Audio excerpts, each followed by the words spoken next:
আসসালামু আলাইকুম সুপ্রিয় দর্শক।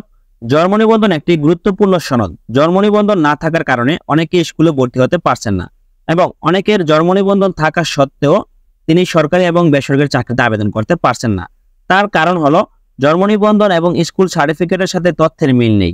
ভুল থাকার কারণে অনেকে অনেকভাবে বিভ্রান্তিতে থাকেন। তো বাতিল হচ্ছে প্রায় 4 কোটি জন্ম সনদ। এনআইডি সংশোধনের সুযোগ রয়েছে। তো এই যে প্রায় 4 কোটি জন্ম নিবন্ধন সনদ যে বাতিল হতে যাচ্ছে, জন্ম ও মৃত্যু নিবন্ধন রেজিস্ট্রার কার্যালয় থেকে আপনি জন্ম নিবন্ধনটা করতে পারবেন। তবে পূর্বের অনেকেরই জন্ম নিবন্ধন থাকার সত্ত্বেও তারা বর্তমান এনআইডি সংশোধন করার ক্ষেত্রে তারা ভোগান্তিতে ভুগতেছেন। সর্বপ্রথম জন্ম নিবন্ধন ছিল হাতের লেখা, তারপরে তৈরি করা হয় বাংলা ও ইংরেজি আলাদা আলাদা। তারপর বর্তমান আপডেট করা হয়েছে ডিজিটাল জন্ম সনদ, যা বাংলা ও ইংরেজি একসাথে।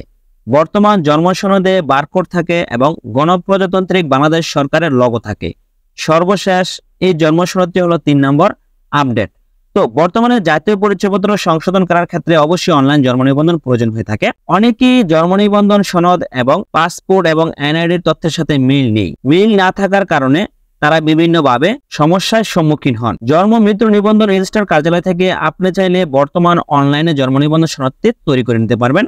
পূর্বের জন্ম নিবন্ধন থাকার কারণে সেই জন্ম নিবন্ধনের সাথে বর্তমান স্কুল সার্টিফিকেট এবং এনআইডি কার্ডের তথ্যের মিল না থাকার কারণে সাধারণ মানুষ জন্ম নিবন্ধন এবং এনআইডি নিয়ে খুবই ভোগান্তিতে থাকে। তো জন্ম মৃত্যু নিবন্ধন রেজিস্ট্রার কার্যালয় থেকে বর্তমানে আপডেট সফটওয়্যারে আপনি চাইলে ডিজিটাল জন্ম নিবন্ধন সনদ তৈরি করে নিতে পারবেন, যার কারণে এনআইডি কার্ড সংশোধন করতে খুবই সহজ হবে। পূর্বের জন্ম নিবন্ধন তথ্যের সাথে বর্তমান এনআইডি এবং স্কুল সার্টিফিকেটের তথ্যের মিল না থাকার কারণে সমস্যার সম্মুখীন হতে হচ্ছে। তো প্রায় 4 কোটি জন্ম নিবন্ধন বাতিল হতে যাচ্ছে। সর্বপ্রথম ছিল হাতের লেখা জন্ম নিবন্ধন সনদ, তারপর আপনার বাংলা ইংরেজি আলাদা আলাদা তৈরি করা হতো। বর্তমানে যেহেতু ডিজিটাল জন্ম নিবন্ধন সনদ তৈরি করার জন্য জন্ম মৃত্যু নিবন্ধন রেজিস্ট্রার কার্যালয় অনুমোদন দিয়েছে। আপনি চাইলে ডিজিটাল জন্ম নিবন্ধন সনদ তৈরি করে এনআইডি কার্ড সংশোধন করার জন্য আপনি অ্যাপ্লাই করতে পারবেন এবং আপনার স্কুল সার্টিফিকেটের সাথে মিল রেখে জন্ম নিবন্ধন সনদ সংশোধন করতে পারবেন। আপনি চাইলে জন্ম নিবন্ধন সনদ যদি সংশোধন করতে চান, সেক্ষেত্রে আপনার হাতে থাকা স্মার্টফোন দিয়ে আপনি অনলাইনে আবেদনটি সম্পূর্ণ করতে পারবেন, অথবা অফলাইনের মাধ্যমে আপনার নিজ ইউনিয়ন পরিষদ ডিজিটাল সেন্টার বা ওয়ার্ড কাউন্সিলের অফিসে গিয়ে আপনার পর্যাপ্ত ডকুমেন্টস যেমন স্কুল সার্টিফিকেট বা এনআইডি কার্ড নিয়ে আপনি জন্ম নিবন্ধন সনদ ডিজিটাল করে নিয়ে আসতে পারবেন, যা বর্তমানে অনলাইন ডিজিটাল জন্ম সনদ নামে পরিচিত। তো এই জন্ম সনদ দিয়ে আপনি জাতীয় পরিচয়পত্র সংশোধন করতে পারবেন। নচেত আপনার এই পুরনো জন্ম নিবন্ধন থাকলে আপনার অনেক কাজে আপনার ভোগান্তি শেষ হবে না।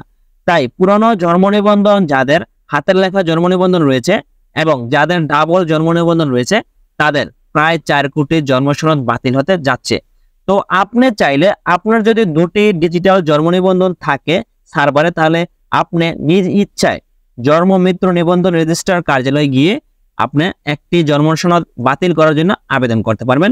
সেই সুযোগ রেখেছে জন্ম মৃত্যু নিবন্ধন কার্যালয়। অথবা আপনার হাতে থাকা স্মার্টফোন দিয়ে অনলাইনে আপনি জন্ম সনদ বাতিল করার জন্য আবেদন করতে পারবেন, অথবা অফলাইনের মাধ্যমে আপনার নিজ ইউনিয়ন ডিজিটাল সেন্টার বা ওয়ার্ড কাউন্সিলর অফিসে গিয়ে আপনার একটি জন্ম নিবন্ধন সনদ রেখে অন্যটি জন্ম নিবন্ধন সনদ বাতিল করার জন্য অ্যাপ্লাই করতে পারবেন। বর্তমানে ডিজিটাল জন্ম সনদটি খুবই গুরুত্বপূর্ণ আপনার সকল কাজে, স্কুল কলেজ থেকে ভর্তি শুরু করে জাতীয় পরিচয়পত্র সংশোধন করার ক্ষেত্রে এবং পাসপোর্ট তৈরি করার রেফারেন্সার হিসাবে এবং আপনার সরকারি এবং বেসরকারি চাকরির ক্ষেত্রে অবশ্যই ডিজিটাল জন্ম নিবন্ধন সনদটি প্রয়োজন হয়ে থাকে। আপনার যদি ডিজিটাল জন্ম নিবন্ধন সনদে ভুল থাকে, তাহলে অবশ্যই আপনি সেটা সংশোধন করে নিতে পারবেন স্কুল সার্টিফিকেট বা আপনার এনআইডি কার্ডের সাথে মিল রেখে।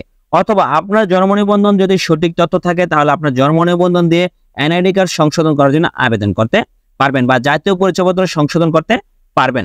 সো আজকের ভিডিওটি এই পর্যন্ত। ধন্যবাদ সকলকে, ভালো থাকবেন, সুস্থ থাকবেন, আল্লাহ হাফেজ।